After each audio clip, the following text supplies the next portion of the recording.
I'm sure, is very proud of Spain, who've turned things around very, very quickly.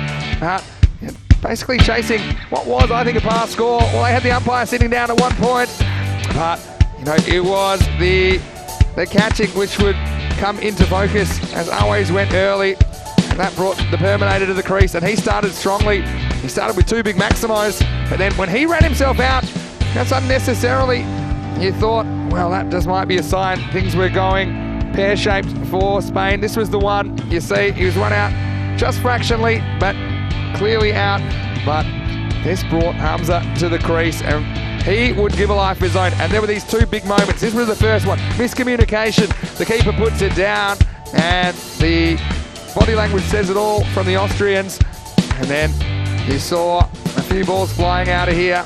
Yasser Ali, a return to form at the right time. They persisted with him at the top of the order, and then just needed something to go their way. Austria, they wouldn't really get another opportunity. There was the drop catch a bit later, but when the dust settled, it's a case of Spain just outplaying the Austrians. And that was the one, that was their second chance to remove him. But this ninth over, we often say it all happens in the ninth. I mean, in the end, it's unfinished, and it went for 27 off the bowling of Sadran.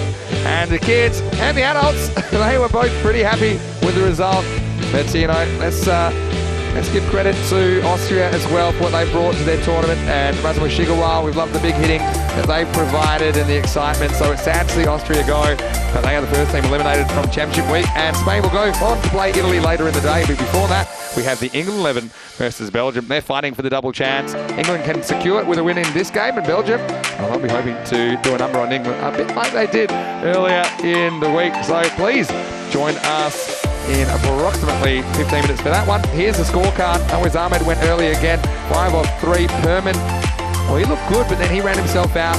It was all about Yasser Ali and Hamza Salim, wasn't it, Rico? Yeah, I mean, they were brilliant. Take nothing away from that knock from Yasser Ali. But Awais Ahmed, at least he had time to go back and practice his guitar skills, because he was playing that bat like a guitar as he was celebrating every time the ball was going over the boundary. But Hamza Salim, what a player. I mean, you got to say, he's absolutely sensational. And we know that in Group A, he was the key star player. He was the leading run scorer. And he's come back with a bang, hasn't he? With a 72 and that 50. The bowlers, well, a lot of misery, but has to be said, Vinny, they weren't supported well by the fielders.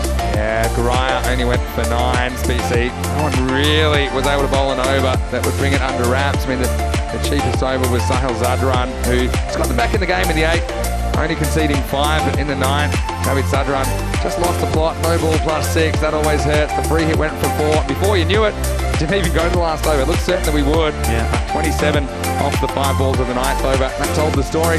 So it's Spain that get over the line. 119 off 8.5, defeating Austria 118. It's the end of the road from Austria.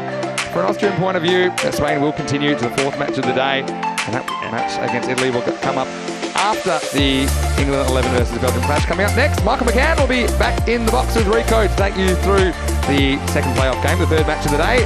Until then, it's Vinny Sandu, Mr. Maximo, along with Rico Full. Hope you're having a wonderful day and enjoying the entertainment. Well, why don't you get cheered?